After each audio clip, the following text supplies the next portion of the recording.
एक सीधी सादी कॉलेज की सबसे सुंदर लड़की भयंकर बारिश की परवाह किए बिना मेरे घर के दरवाजे तक भागकर आई, सिर्फ मेरे साथ एक रात बिताने के लिए। लेकिन मैंने उसे मना कर दिया। अगले ही दिन वही लड़की मेरे घर की गली में डेड पाई गई। तब से मेरे दिल में गिल्ट भर गया। मैं पुलिस एकेडमी गया और पागलों की तरह असली कल्प्रेट को ढूंढने लगा, लेकिन बारिश ने सारे एविडेंस मिटा दिए। पूरे 10 साल तक मुझे कोई भी क्लू नहीं मिला। तभी अचानक एक लाइटनिंग आई और मुझे वापस उसी किस्मत के मोड़ पर ले गई। गु क्लासमेट, सुना है तुम्हारे पेरेंट्स बाहर बिजनेस करते हैं, घर में तुम अकेले हो, क्या मैं कुछ दिन तुम्हारे घर रह सकती हूँ? मैं हाउस वर्क करके रिपे कर दूंगी। मैंने सामने खड़ी लड़की को देखा और इंस्टिंक्टिवली हाथ बढ़ाकर उसे छूने लगा। बाई वेई इंस्टिंक्ट से पीछे हटना चाहती थी, लेकिन मदद मांगने के लिए उसने खुद को रोक लिया और वहीं खड़ी रही। मेरी उंगलियों को ठंडा सा टच महसूस हुआ। उसके हल्के कांपने से साफ पता चल रहा था कि वो अभी जिंदा है। मैं सच में वापस आ गया हूँ। बाई वेई घबराकर पीछे हटी। उसका पैर फिसला और वो गिरने लगी। मैंने तुरंत उसकी कमर पकड़कर उसे अपनी बाहों में खींच लिया। तेज बारिश की आवाज के बीच हम दोनों के बीच सन्नाटा छा गया। वो मेरी बाहों में बिल्कुल हिलने की हिम्मत नहीं कर रही थी। मैंने तुरंत उसे छोड़ दिया और लाइट की तरफ हट गया। तुम बहुत ठंडी लग रही थी। इंस्टिंक्टिवली तुम्हें थोड़ी वार्मथ देना चाहता था। सॉरी, कोई बात नहीं। मैंने साइड हटकर उसे घर के अंदर आने दिया। उसके चेहरे की बिना खून वाली हालत देखकर मेरे दिमाग में यादें उमड़ने लगी। पिछली जिंदगी में क्रिमिनल ने इस केस को अंजाम देने के बाद शिन्हाई सिटी से गायब हो गया था। इस बार मैं न सिर्फ उसे बचाऊंगा, बल्कि अपने सालों के इन्वेस्टिगेशन एक्सपीरियंस से आज रात ही केस सॉल्व करूंगा। बाई वेई दरवाजे पर नर्वस खड़ी थी और अपने कपड़े खींच रही थी। जैसे ही मैं चप्पल लेने मुड़ा, वो और घबरा गई। मेरे सॉक्स गीले हैं, स्लीपर्स गंदे हो जाएंगे, मैं बेयरफुट ही अंदर आ जाती हूँ, बाद में फ्लोर साफ कर दूंगी। इस बारिश भरी रात में एक लड़का और लड़की का अकेले एक रूम में होना और उसका पूरा भीग जाना उसे बहुत अनईजी कर रहा था। उसने अपने नेल्स को जोर से हथेली में दबाया ताकि खुद को काल्म रख सके। जैसे ही मैं मुड़ा, उसने जल्दी से आसपास ऑब्जर्व किया। जब तक उसने टेबल पर रखी गर्म टी और कुछ कार्टन्स नहीं देख लिए, तब तक उसका टेंशन कम नहीं हुआ। अगर बुरा ना मानो तो ये टॉवल यूज कर लो बाल सुखाने के लिए। क्या तुम मुझे एक कपड़ा और दे सकते हो? मेरे कपड़े बहुत गीले हैं। तब मुझे एहसास हुआ कि वो अपनी भीगी शर्ट को कसकर पकड़े हुई है। वैसे भी कपड़े बदलने हैं तो हॉट वाटर बाथ ले लो, नहीं तो तुम्हें कोल्ड हो जाएगा। गेस्ट रूम में बाथटब नहीं है, मेरे रूम का बाथरूम यूज कर लो, मैं पानी गर्म कर देता हूँ। ये सुनकर बाई वेई शर्म से सिर झुकाकर धीरे से हाँ बोलती है। बाथरूम से पानी की आवाज आने लगती है। वो मुझे काम करते देख हिम्मत करके बोलती है, मुझे सरनेम से मत बुलाओ, नाम से बुला सकते हो। तुम ये पूछना चाहती हो ना कि मैंने तुमसे रीजन क्यों नहीं पूछा? वो हैरान होकर सिर हिलाती है। तुम जैसी सुंदर लड़की बारिश में मदद मांग रही है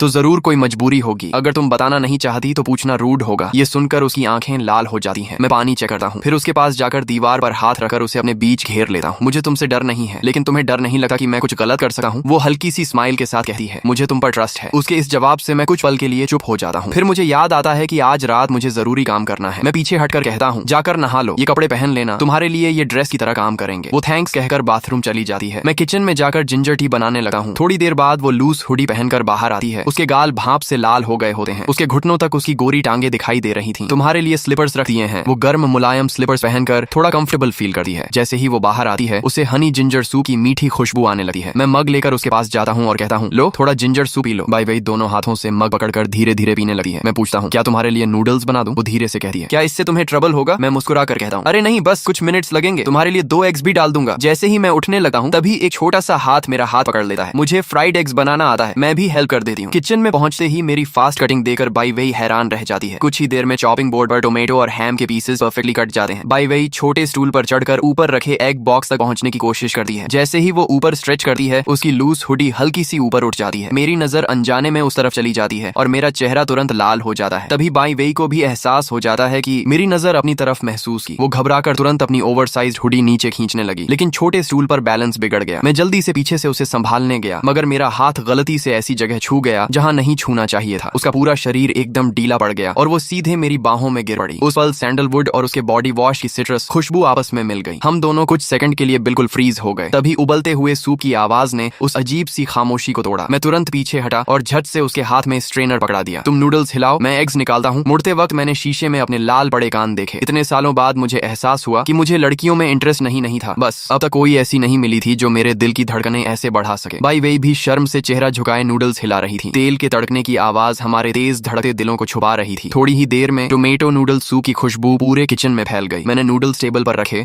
और जानबूझकर उसकी कांपती उंगलियों से नजरें बचाई। ध्यान से गर्म है। तभी मैंने टीवी ऑन किया और अचानक बाई वेई ने चॉपस्टिक्स कसकर पकड़ ली। स्क्रीन पर वो एडल्ट स्टडी वीडियोस चल रहे थे जिन्हें मैं स्विच करना भूल गया था। सीन इतना ऑकवर्ड था कि मैंने तुरंत खांसते हुए चैनल बदल दिया और जल्दी से कार्टून लगा दिया। मुझे याद आया कि पिछली जिंदगी में भी इसी चीज के पकड़े जाने के डर से मैंने उसे घर में रुकने नहीं दिया था। फर्क बस इतना था कि अब इतने सालों बाद मेरी स्किन काफी थिक हो चुकी थी और मैं नॉर्मल बनने की एक्टिंग अच्छे से कर सकता था। बाई वेई ने भी तुरंत टॉपिक बदल दिया। तुम्हारी कुकिंग काफी अच्छी है। मैंने टिश्यू से उसके नाक पर आए छोटे पसीने की बूंदें साफ की। अच्छा है, बॉडी से ठंड निकल जाएगी। वो बड़े ध्यान से नूडल्स खाती रही, यहाँ यहाँ तक कि सूप तक खत्म कर दिया। उसके चेहरे पर लंबे समय बाद सेटिस्फैक्शन दिख रहा था। तभी बाहर जोरदार बिजली कड़की। मैंने रिफ्लेक्स में वॉल क्लॉक की तरफ देखा। रात के 9:77। पिछली जिंदगी में मर्डर लगभग 10:30 बजे हुआ था। मतलब मेरे पास सिर्फ आधा घंटा बचा था। इस बार मैं किलर का चेहरा जरूर देखूंगा। समय कम था, इसलिए मैंने तुरंत क्राइम स्पॉट के आसपास जाने का फैसला किया। मैंने उसके लिए पानी और ब्लैंकेट रखा। तुम टीवी देखो, मैं थोड़ी देर में वापस आता हूँ। बाहर से लेट नाइट स्नैक्स लेकर आता हूँ। बाई वेई ने खिड़की के बाहर मूसलाधार बारिश देखी। इतनी बारिश में बाहर जाओगे? मैंने बस हल्की मुस्कान दी और दरवाजे तक पहुंचकर अचानक रुक गया। मुझे डर था कि किलर पहले से प्लानिंग करके चल रहा हो और शायद अभी भी आसपास छिपा हो। मैंने गंभीर आवाज में कहा, जब तक मैं वापस ना आऊं कोई भी डोरबेल बजाए तो दरवाजा मत खोलना। मेरे पास की है, मैं बेल नहीं बजाऊंगा। बाई वेई ने छोटे बिल्ली के बच्चे की तरह ब्लैंकेट कसकर पकड़ते हुए सिर हिला दिया। दरवाजा बंद होने के बाद वो अकेली सोफा पर सिकुड़ कर बैठ गई और चुपचाप मेरा इंतजार करने लगी। मैं अम्ब्रेला लेकर भारी बारिश में निकल पड़ा। रास्ते में मैंने फोन पर घर का सीसीटीवी खोला। स्क्रीन में बाई वेई सोफा पर चुपचाप टीवी देख रही थी। उसे सेफ देकर मैंने कदम तेज कर दिए। जैसे ही मैं कन्वीनियंस स्टोर के पास पहुंचा, अचानक गली से दर्द भरी कराह सुनाई दी। कूड़ेदान के पास कुछ गुंडे किसी लड़के को बेरहमी से पीट रहे थे और उससे पूछ रहे थे कि उसके पास क्या छिपा है। जमीन पर गिरा लड़का अपनी हल्की ग्रे हैंडकरचीफ को कसकर पकड़े था और उसके पास एक मेटल बॉक्स गिरा हुआ था। मैं उसे देखते ही पहचान गया। ये मेरे क्लास का अकेला रहने वाला स्टूडेंट ये जी था, जिसे अक्सर बुली किया जाता था। मेरी आवाज सुनते ही सारे गुंडों के चेहरे उतर गए। क्योंकि मेरे पेरेंट्स का शहर में काफी इन्फ्लुएंस था, वो लोग मुझसे डरते थे। मैंने अम्ब्रेला तक नीचे नहीं रखा और वो लोग डर कर भाग गए। अब गली में सिर्फ बारिश की आवाज बची थी। मैं ये जी के पास घुटनों के बल बैठ गया और उसके ऊपर अम्ब्रेला कर दिया। तुम ठीक हो? हॉस्पिटल चलना है? उसके हाथ पर 3 महीने पुराना जलने का निशान अभी भी था। मैंने उसे उठाने के लिए हाथ बढ़ाया, मगर वो शॉक की तरह पीछे हट गया। उसके मेटल बॉक्स से क्रेयॉन्स और आधा पैकेट कैट फूड कीचड़ में गिर गया। वो जल्दी से उन्हें उठाने लगा। उसके भीगे बालों के नीचे आंखों के किनारों पर आंसू चमक रहे थे। तभी मैंने उसके बाएं हाथ के नाखूनों में सूखे हुए गहरे भूरे दाग देखे, बिल्कुल सूखे खून जैसे। मैंने पूछा, इतनी बारिश में भी स्ट्रे कैट्स को खाना खिलाने निकले हो? ये जी ने धीमे से हाँ कहा और जोर जोर से खांसने लगा। उसका कमजोर शरीर बारिश में कांप रहा था। मैंने अपनी जैकेट उसके ऊपर डाल दी। अगर तुम बीमार पड़ गए तो तुम्हारे छोटे भाई का ध्यान कौन रखेगा? तभी अचानक मेरे दिमाग में पिछली जिंदगी की सीसीटीवी फुटेज चमकी। उस रात बाई वेई कन्वीनियंस स्टोर के बाहर कुछ देखकर ही उस गली की तरफ गई थी और अब ये जी को देखकर मुझे अचानक सब समझ आ गया। मुझे अचानक याद आया कि उस वक्त बाई वेई ने शायद ये साई को कुछ गुंडों द्वारा परेशान होते हुए देखा था। मेरे दिमाग में पिछले जन्म की सारी डिटेल तेजी से घूमने लगी। अगर पिछले जन्म में बाई वेई कन्वीनियंस स्टोर से निकलकर ये सी को बचाने गई होगी तो उसका पूरी तरह भीगा हुआ अपीयरेंस उन गुंडों की बुलिंग को और खतरनाक हरासमेंट में बदल सकता था। मैंने पिछले जन्म के मंडे को ये सी के एक्सप्रेशन को याद करने की कोशिश की। उस समय उसकी चोटें आज से कहीं ज्यादा गंभीर थीं, लेकिन बाई वेई की मौत पर उसने ज्यादा रिएक्शन नहीं दिया था। इसका मतलब साफ था, पिछले जन्म में शायद वही उन गुंडों को रोकने के लिए जान लगाकर खड़ा रहा ताकि बाई वेई उनके साथ न जाए। अगर ऐसा था तो असली किलर वो तीनों नहीं थे, कोई और था। काफी देर तक लॉजिक जोड़ने के बाद मुझे एहसास हुआ कि उन 3 गुंडों पर शक करना गलत था, लेकिन फिर भी मुझे याद आया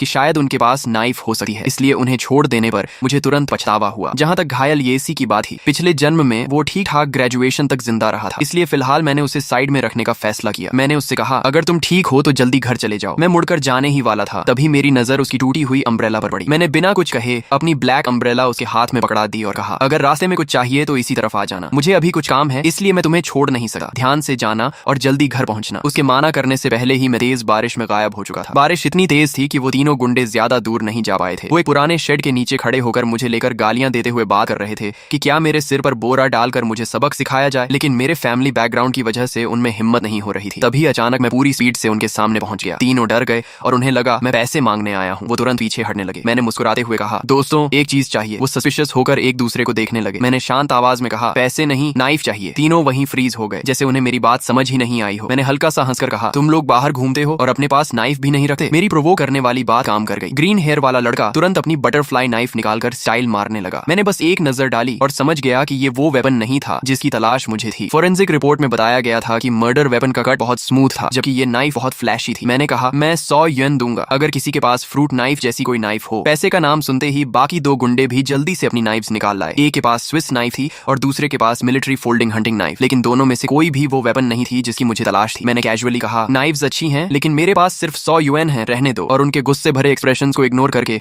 मैं दोबारा बारिश में निकल गया। अब ये साफ था कि उन तीनों के पास वो मर्डर वेपन नहीं थी, मतलब ये क्लू भी खत्म हो चुका था। मेरे अंदर फ्रस्ट्रेशन आग की तरह जलने लगी। सच कहूं तो सबसे आसान तरीका यही था कि मैं पिछले जन्म की तरह बाई वेई को रिजेक्ट कर देता और सीक्रेटली उसका पीछा करता। ऐसा करता तो शायद मैं उसी रात किलर को रंगे हाथ पकड़ लेता, लेकिन इस बार जब मैंने उसे जिंदा और सुरक्षित देखा तो मैं फिर से उसकी जान को खतरे में डालने की हिम्मत नहीं कर पाया, चाहे मुझे समुद्र में सुई ढूंढने जैसी मुश्किल इन्वेस्टिगेशन करनी पड़े। लेकिन मैं दोबारा उसकी जिंदगी पर रिस्क नहीं लेने वाला था। मैं वापस कन्वीनियंस स्टोर गया और एक नई अम्ब्रेला खरीदी। वहां के काइंड स्टाफ ने मुझे एक साफ टॉवल दिया ताकि मैं अपने बालों से पानी पोंछ सकूं। मैंने वाटरप्रूफ स्प्रे इस्तेमाल किया, फोन को वाटरप्रूफ बैग में रखा और फिर पिछले जन्म में बाई वे के चलने के अंदाज और स्पीड को याद करते हुए उसी तरह बारिश में निकल पड़ा। मैं उसी डूम्ड क्राइम सीन की तरफ बढ़ रहा था जहाँ सब कुछ शुरू हुआ था। जैसे ही मैं बारिश में घुसा, तेज हवा ने अम्ब्रेला लगभग तोड़ दी। कीचड़, बारिश और टूटे हुए ग्लास पर कदम रखते हुए मैं आखिर उस जगह पहुंच गया जो सीसीटीवी कैमरास के ब्लाइंड स्पॉट की शुरुआत थी। वही जगह जिसे पिछले जन्म की फोरेंसिक रिपोर्ट में बार बार क्राइम सीन बताया गया था। मेरी वाटरप्रूफ वॉच की लाइट धीरे धीरे चमक रही थी। वाटरप्रूफ घड़ी की हल्की रोशनी में समय 22 या 17 दिख रहा था। तभी अचानक तेज हवा चली और मेरी छतरी सीधा उलट गई। मैंने गुस्से में छतरी फेंक दी और बर्फ जैसी ठंडी बारिश को अपने ऊपर गिरने दिया। तभी मेरे फोन ने वाटरप्रूफ कवर के अंदर कंपन किया। मैं भीगी हुई ईंटों की दीवार से टिकर घर का सीसीटीवी खोलता हूँ। गर्म पीली रोशनी वाले कमरे में बाई वे सोफे के कोने में सिकुड़ कर बैठी थी। उसके पैर बेचैनी से हिल रहे थे और उसकी नजर बार बार दरवाजे पर जा रही थी। उसकी आंखों में उम्मीद भी थी और हल्की चिंता भी। मैंने धीरे से कहा, बस थोड़ा और इंतजार करो, घबराना मत। समय धीरे धीरे 22-29 तक पहुंच गया। तभी सामने से अचानक किसी धातु के टकराने की आवाज आई। मैं तुरंत सतर्क होकर उस तरफ बढ़ा, लेकिन वहां पहुंचकर मैं एक जाने पहचाने इंसान को देखकर रुक गया। वह थी जांग यान, शिंघाई नंबर 2 कॉलेज की बदनाम लेकिन मशहूर लड़की। इस वक्त वो एक टूटे हुए अवैध शेड के नीचे बैठी थी और हाथ में पकड़ी फ्रूट नाइफ से सेब छील रही थी। उसने मुझे देखते ही कहा, अरे ओल्ड गू, इतनी रात और इतनी बारिश में यहाँ क्या कर रहे हो? मैंने शांत आवाज में कहा, कुछ काम था, छतरी हवा में टूट गई, तुम यहाँ क्या कर रही हो? जांग यान ने नाइफ की नोक से बैग में पड़े सिकुड़े हुए सेब को उठाया और हल्की हंसी के साथ बोली, माँ के लिए फल लेकर गई थी, लेकिन उन्होंने मुझे वापस भगा दिया। मैं जानता था कि उसका स्कूल बुली वाला नाम सिर्फ लोगों को डराने के लिए था। असल में उसका परिवार बेहद गरीब था और उसकी माँ गंभीर किडनी डिजीज से जूझ रही थी। उसके बारिश वाले जूतों पर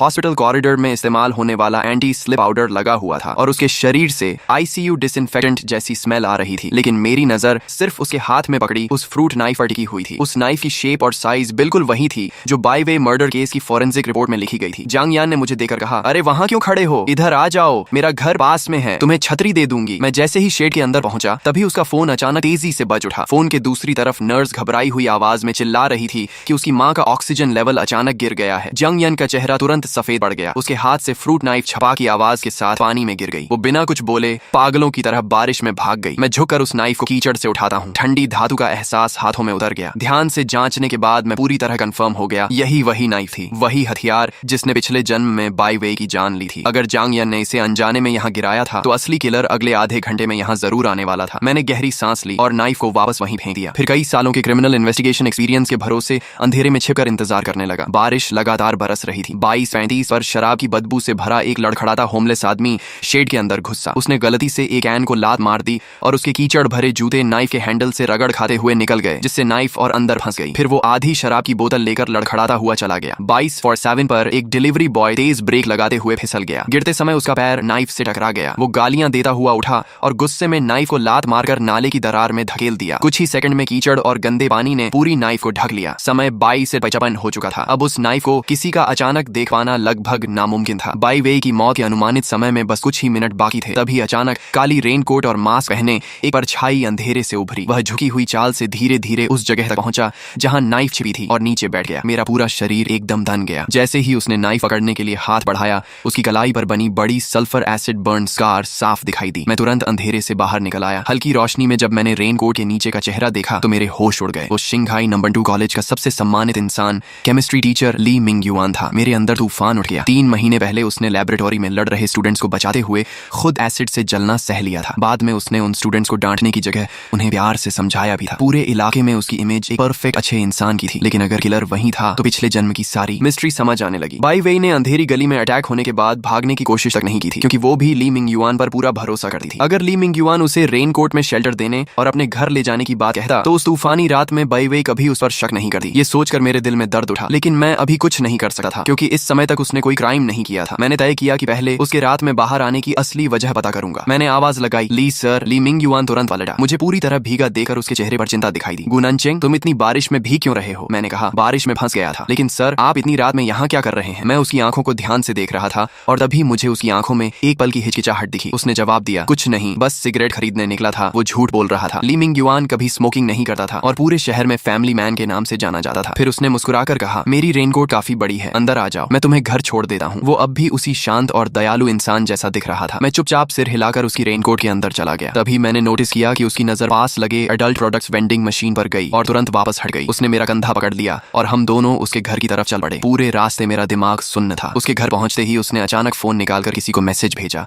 और फिर जल्दी से फोन रख लिया। लगता है मैं चाबी लाना भूल गया। लेकिन मुझे साफ महसूस हुआ था कि उसकी कमर पर चाबी टंगी हुई थी। ये उस रात का उसका दूसरा झूठ था। मेरे मन का शक और बढ़ गया। कुछ देर बाद दरवाजा खुला। सामने उसकी पत्नी शनचिंग खड़ी थी, जो उसी कॉलेज में केमिस्ट्री टीचर थी। उसने पतला सिल्क रोब पहना हुआ था, जिसकी बेल्ट ढीली थी और उसका चेहरा हल्का लाल था। घर के अंदर से गर्म रोशनी बाहर आ रही थी। मैंने देखा कि टेबल पर आधी गिरी हुई वाइन बॉटल, जलती हुई सेंटेड कैंडल्स और बिखरी हुई रोज पेटल्स पड़ी थी और पूरे कमरे में एक अजीब सा माहौल फैला हुआ था। जलती हुई सेंटेड कैंडल्स और फर्श पर बिखरी रोज पेटल्स। कमरे की हवा में अब भी अधूरी रोमांटिक वार्मथ बाकी थी। उसी पल मेरे दिमाग में जैसे बिजली कौंध गई। सारी बिखरी हुई क्लूज अचानक एक सीधी लाइन में जुड़ गईं। आज रात ली मिंग युआन अपनी पत्नी के साथ रोमांटिक टाइम बिताने वाला था, लेकिन घर में एडल्ट प्रोडक्ट्स खत्म हो गए थे, इसलिए वो तूफानी बारिश में बाहर निकला था। रास्ते में अपनी आदत के मुताबिक उसने ब्लॉक्ड ड्रेनेज साफ करने की कोशिश की और तभी उसे वो फ्रूट नाइफ मिली। फिर संयोग से उसकी मुलाकात मुझसे हो गई। मुझे उस हालत में देखकर वो मुझे अकेला छोड़ना नहीं चाहता था, इसलिए अपने साथ घर ले आया। और अभी थोड़ी देर पहले चाबी भूल गया वाला झूठ सिर्फ इसलिए था ताकि उसकी पत्नी जल्दी से अपने रिवीलिंग क्लोथ्स बदल सके। उस पल उसकी सारी अजीब हरकतों का जवाब मुझे मिल गया। शनचिंग ने चिंतित होकर कहा, इतना भी कैसे गए? जल्दी ये टॉवल लो। मैंने टॉवल लेते हुए कहा, थैंक्स शिमू, मैं बाल सुखा रहा था। लेकिन मेरे मन की शंका अब और भी गहरी कंफ्यूजन में बदल चुकी थी। अगर ली मिंग युआन सच में वही दयालु इंसान था, अगर उसकी पत्नी सच में उसका इंतजार कर रही थी, तो क्या ऐसा आदमी सच में किसी फीमेल स्टूडेंट को मरने के लिए छोड़ सकता था? तभी शनचिंग की नजर ली मिंग युआन के हाथ में पकड़ी गंदी नाइफ पर गई। उसने हैरानी से पूछा, ये नाइफ कहाँ से मिली? इतनी गंदी क्यों है? ली मिंग युआन ने कैजुअली जवाब दिया, ड्रेनेज के पास पड़ी थी, काफी गार्बेज अटका हुआ था। फिर रास्ते में गुनानचंग मिल गया तो फेंकना भूल गया। इतना कहकर वो नाइफ को डस्टबिन में डालने लगा। लेकिन तभी मुझे अचानक कुछ अजीब महसूस हुआ। मैंने तुरंत कहा, एक मिनट ली सर, ये नाइफ मुझे दिखाइए। ली मिंग युआन ने बिना सोचे नाइफ को उल्टा घुमाकर मुझे हैंडल की तरफ से पकड़ाया और ब्लेड अपनी तरफ रखा। उसका ये छोटा सा अनकॉन्शियस एक्शन फिर साबित कर रहा था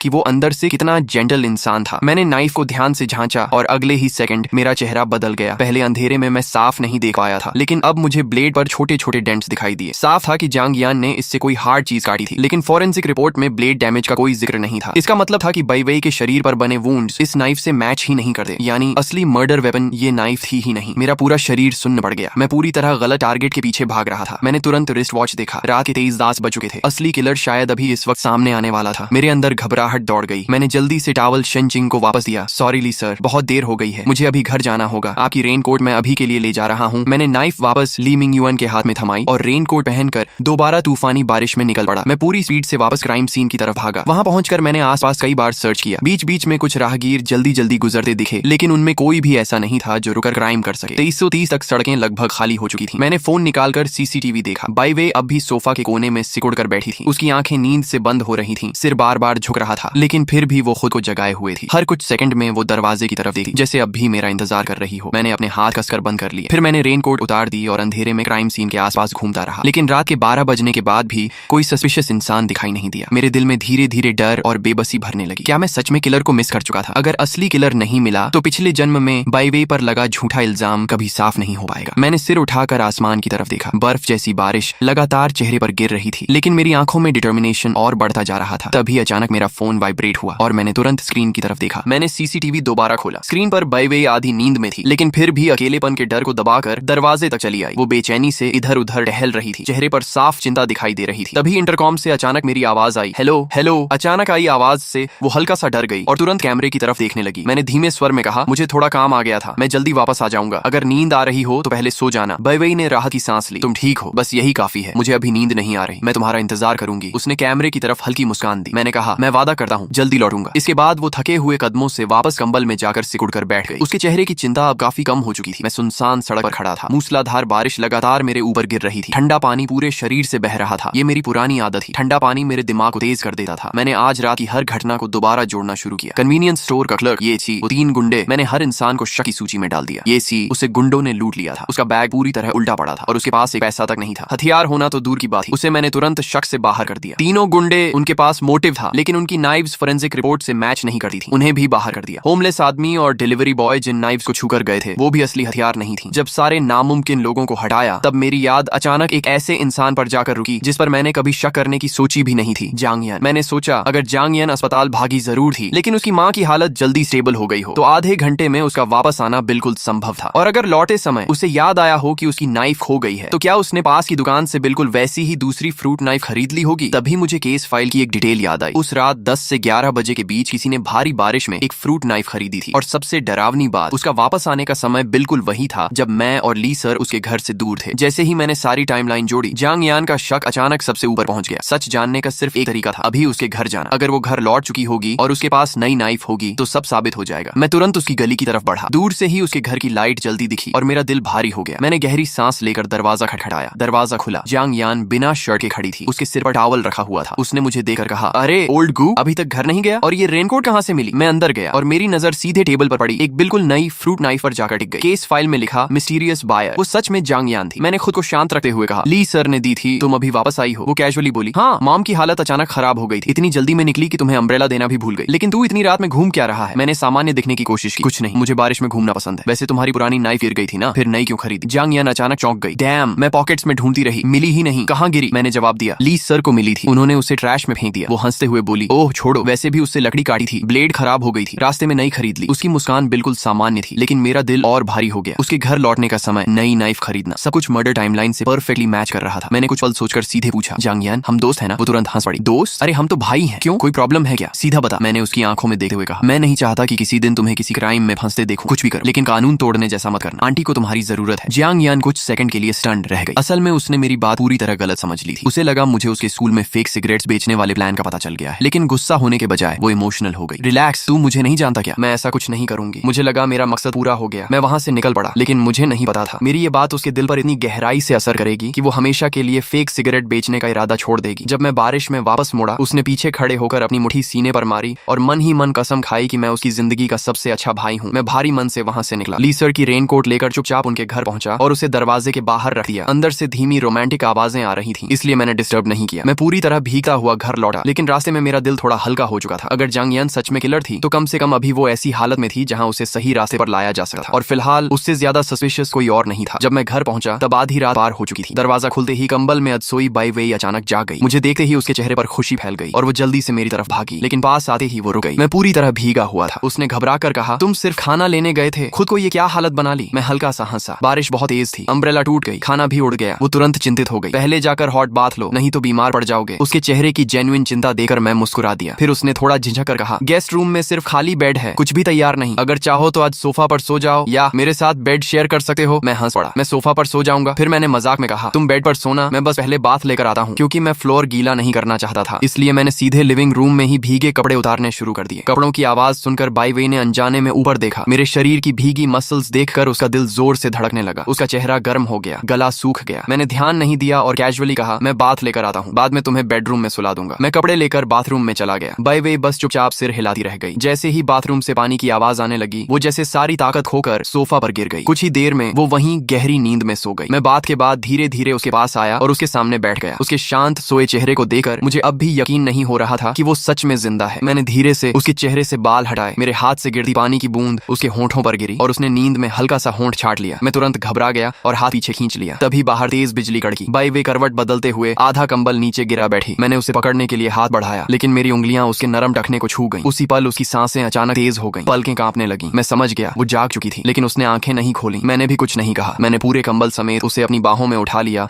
और बेडरूम की तरफ चल पड़ा। मेरी बाहों में आते ही उसका शरीर और टेंस हो गया। मैंने उसे धीरे से बेड पर रखा, कंबल हटाकर अपनी ब्लैंकेट उसके ऊपर डाल दी। फिर मैं उसके कान के पास झुककर धीरे से बोला, गुड नाइट। मेरी गर्म सांस उसके कान से टकराई तो उसने हल्का सा गर्दन सिकोड़ ली। मैं मुस्कुराया और कमरे से बाहर निकल गया। दरवाजा बंद होते ही बाई वेई ने अंधेरे में धीरे से आंखें खोल दी। असल में लिविंग रूम से बेडरूम तक के उन कुछ कदमों में उसका दिमाग पूरी तरह ब्लैंक हो चुका था। वो इतनी नर्वस थी कि उसे लगा कुछ और होगा, लेकिन आखिर में उसे सिर्फ एक नरम गुड नाइट मिला। उसने ब्लैंकेट को पकड़कर अपने चेहरे तक खींच लिया। ब्लैंकेट पर अभी भी मेरे बॉडी वॉश की हल्की खुशबू थी। उस रात पहली बार वो सिकुड़कर नहीं सोई, बल्कि पूरे आराम से ब्लैंकेट में लिपटकर गहरी नींद में सो गई। अगली सुबह पूरी रात चली बारिश आखिरकार धीमी पड़ चुकी थी। अच्छी नींद लेने के बाद बाई वेई सुबह जल्दी उठ गई और उसने पिछली रात सुखाए गए कपड़े पहन लिए। अपने किए हुए वादे को निभाने के लिए वह खुद ही पूरे मन से मेरा कमरा साफ करने लगी और थोड़ी ही देर में उसने बेडरूम को बिल्कुल चमका दिया। लेकिन जैसे ही वह धीरे धीरे कमरे से बाहर निकली, वह अचानक वहीं जम गई। पिछली रात मैं इतना थक चुका था कि नीचे सिर्फ एक तौलिया लपेटकर और कंबल ओढ़कर ही सोफे पर सो गया था, लेकिन अब वह तौलिया जाने कब नीचे गिर चुका था। मैं उसकी तरफ पीठ किए सो रहा था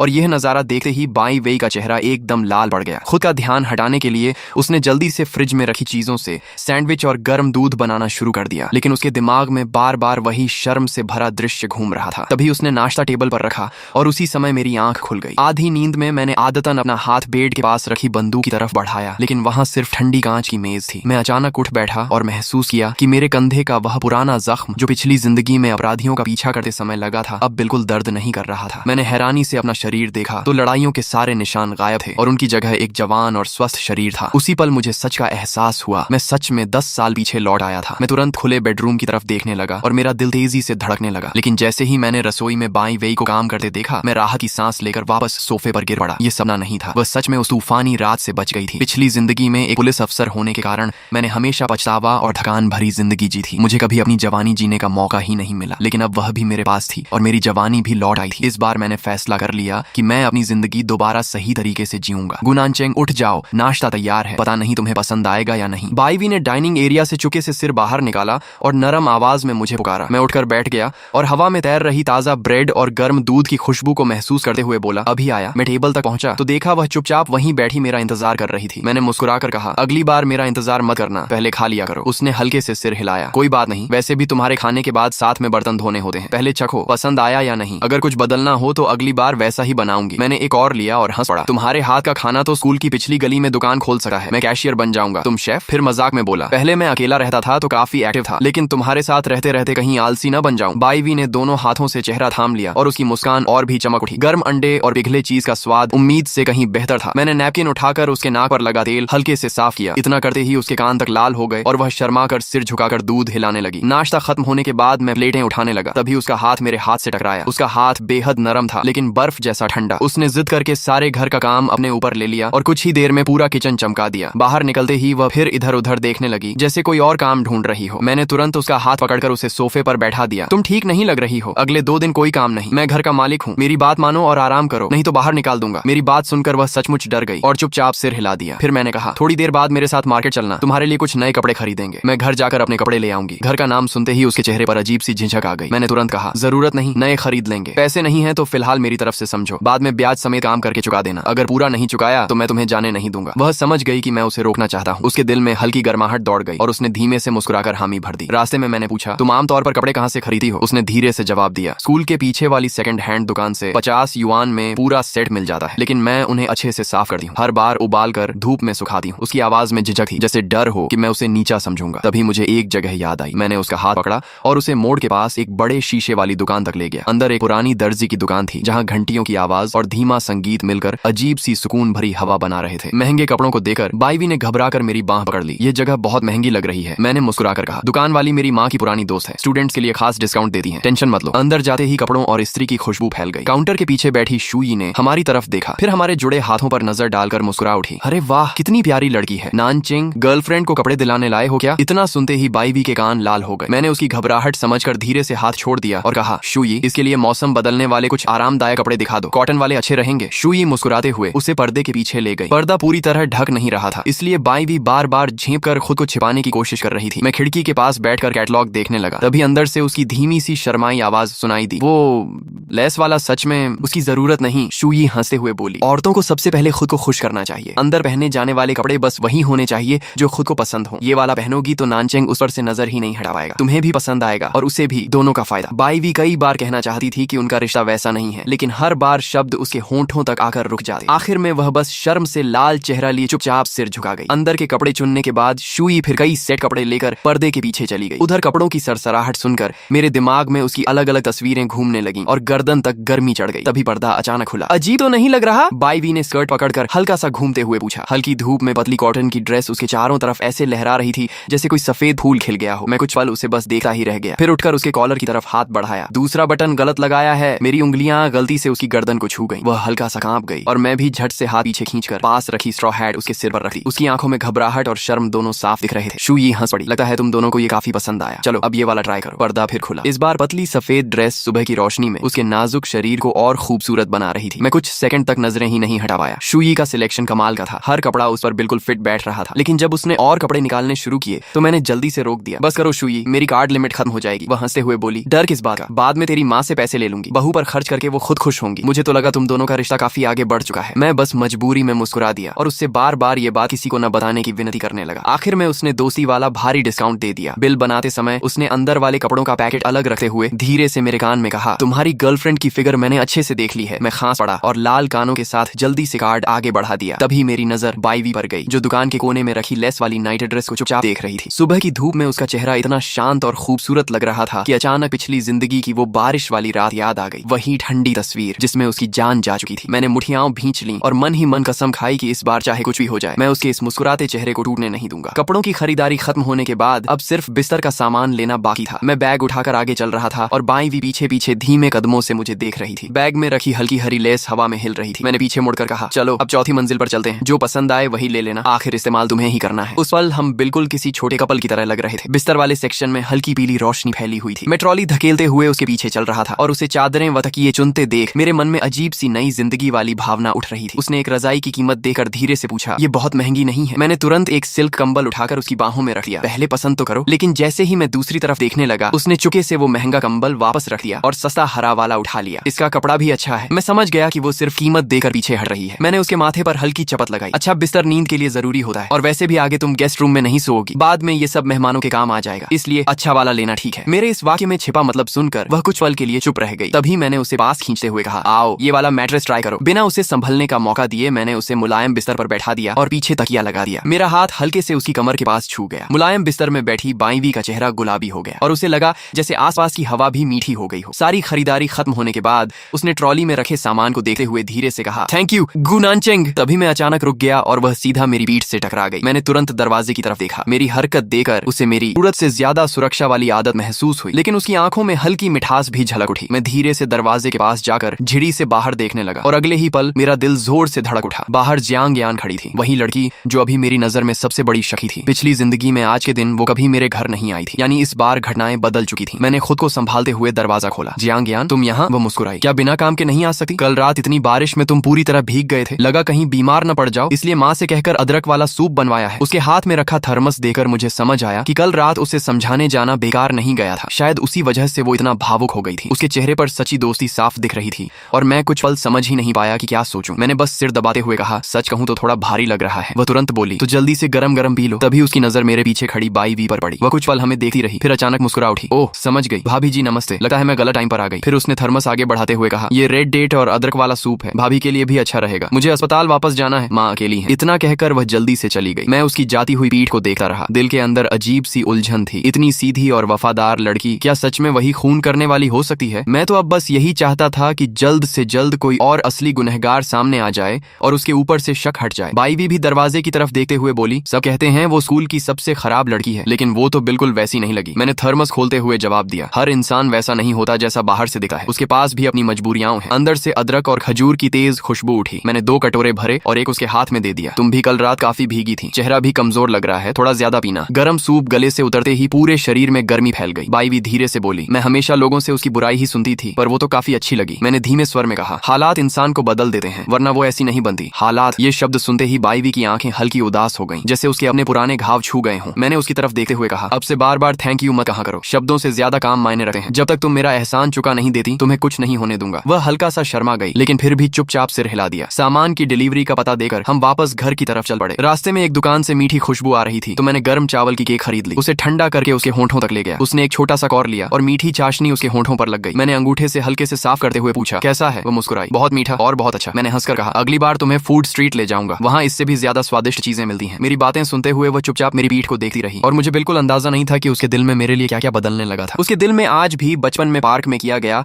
हमारा वो वादा बसा हुआ था। जब हम रोजमर्रा का सामान खरीदकर घर लौटे, तब तक नया बिस्तर भी आ चुका था। मैं गेस्ट रूम के फर्श पर घुटनों के बल बैठकर बेडशीट लगा रहा था, जबकि बाईवी नए तकिए को सीने से लगाए पास खड़ी थी। उसने धीरे से कहा, ये मैं कर देती हूँ। मैंने हंसते हुए जवाब दिया, नहीं रहने दो, मुझे डर है कहीं तुम खुद को ही रजाई में सिल ना लो। इतना कहकर मैंने नई चांद जैसी सफेद चादर झटके से खोली और मजाक में उसके सिर पर डाल दी। फिर मुस्कुराकर बोला, अब ये पूरा कमरा, ये पूरा घर तुम्हारा है, जब तक तुम्हारा मन करे यहाँ रह सकती हो। मेरी ये साधारण सी बात सीधे उसके दिल में उतर गई। वह अचानक पलटकर दूसरी तरफ देखने लगी। मैंने महसूस किया कि कमरे की हवा जैसे बदल गई हो। उसके कंधे हल्के हल्के कांप रहे थे। वह रो रही थी। शायद पहली बार उसे सच में किसी घर जैसा एहसास मिला था। माहौल हल्का करने के लिए मैंने जानबूझकर मजाक किया, इतनी जल्दी इमोशनल मत हो, किराया तो मैं फिर भी लूंगा, रहना फ्री नहीं है, सोच लो ये कर्ज कैसे चुकाओगी। मेरी बात सुनकर बाईवी ने आंखों के किनारे पहुंचे, फिर मेरी तरफ मुड़ी। उसकी आंखें हल्की लाल थीं, लेकिन चेहरे पर बेहद चमकदार और दिल से निकली मुस्कान थी। मैं अभी उसे ठीक से सेट करके खुद सोफे पर थोड़ा आराम करने ही वाला था कि अचानक डोरबेल जोर से बज उठी। बाईवी डरकर तुरंत एक कदम पीछे हट गई। पिछले जन्म की उस दर्दनाक घटना के बाद मेरी नसें